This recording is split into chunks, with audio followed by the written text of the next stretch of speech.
Think of an aspect of your life that dictates the limits of your freedom. Government and law enforcement, insurance and pharmaceutical companies, taxes, building permits, driver's licenses, and more. There are hundreds if not thousands of stipulations, regulations, and boundaries on our freedom. And out of the ones that were just mentioned, how many have you researched to find out whether they apply to you or not? Let's look at the forms of law that we currently acquiesce to.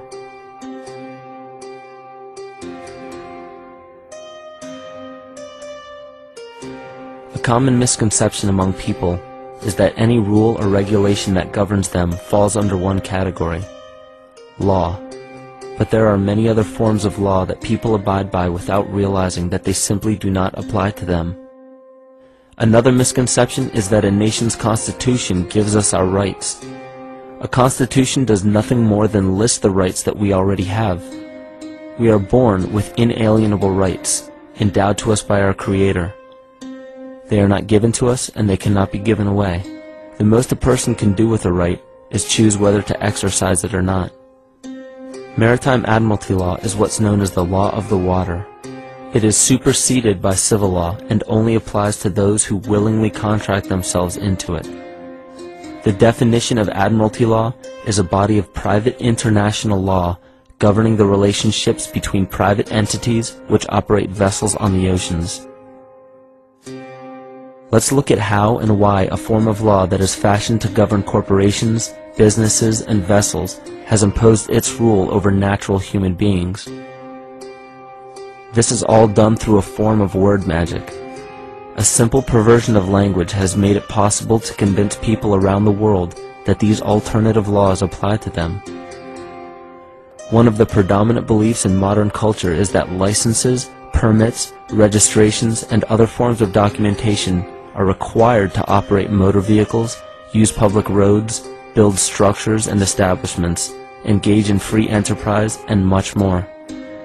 Sadly, these beliefs are based on little to no investigation whatsoever, and are false.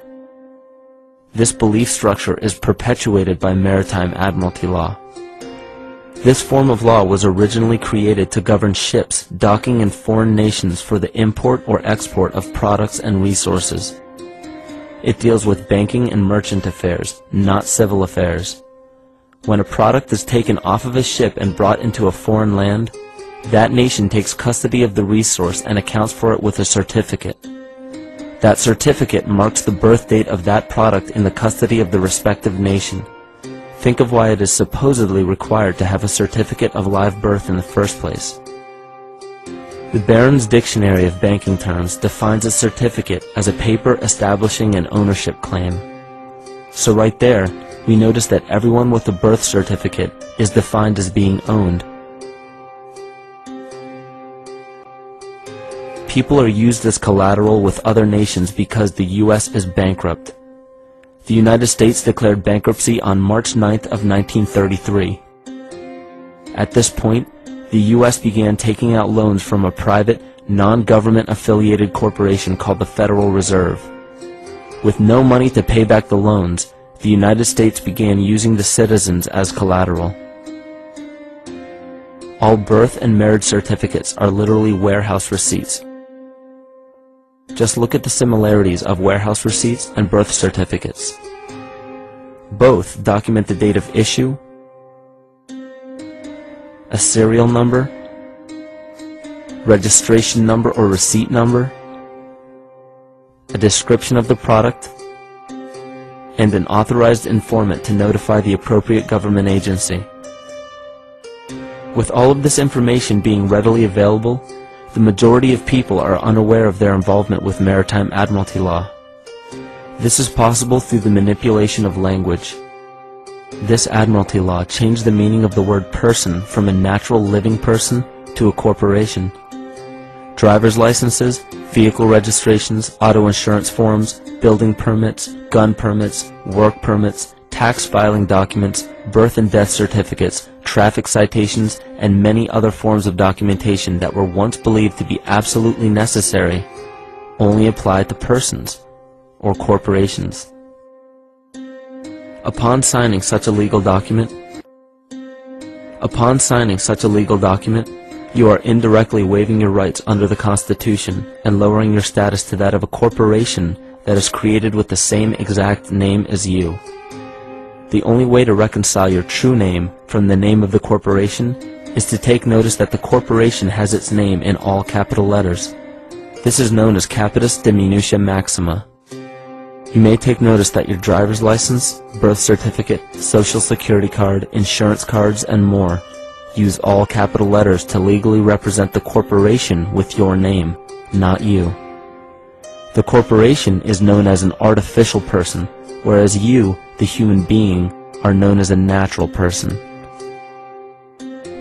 This deception goes even deeper when it comes to the courts that we attend. When showing up to court, you will notice that there are seats for witnesses behind a wooden fence or barrier. The defendant must cross through the entrance to the other side of the barrier where the plaintiff and judge sit. This act symbolizes the boarding of a ship. At this time, business can be conducted in maritime admiralty law.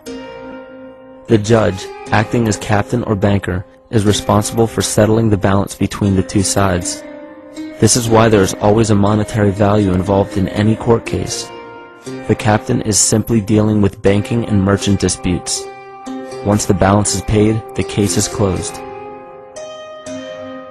To turn the court case away from admiralty law where your rights are not protected, you must avoid agreeing to represent the artificial person. This is done by stating that you are the natural person. You don't have a first or last name because those imply corporate title. In a court case, you may state that the court takes judicial notice of your Honor's oath of office. Every judge must take an oath of office to practice law, yet you must make it clear to the court and the jury that the judge is acting as judge and not banker. Remember that you are a natural human being of the earth. You are not governed by anything but your own consciousness.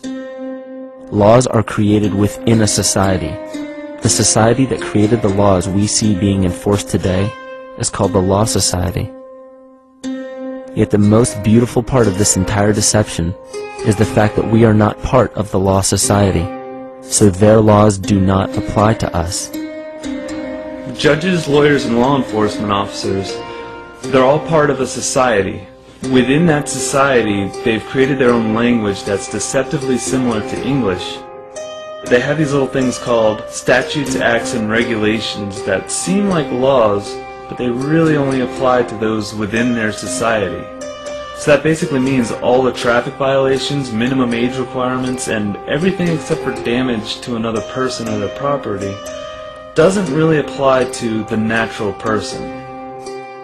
Laws only apply to those within the Law Society. The game being played is an illusion. You can simply choose to open your eyes and reclaim the freedom that you were born with, bound by nothing but the limits of your imagination. These are just a few examples of assuring that your rights are being protected. By far, the most important line of defense against this deception is to be aware of the perversion of language, and be absolutely aware of how you form your beliefs and concepts.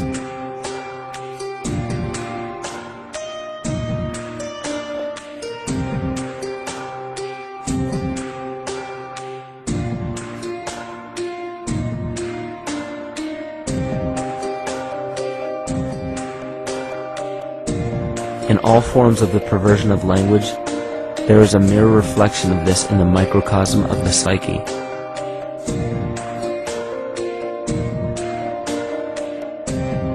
And the problem I see with humanity today is we don't truly know ourselves anymore. We have the 9-to-5 job, we have the house, the children, the bills, the television, the hobbies, and the errands that we run every single day, and we eventually begin to believe that this is who we are.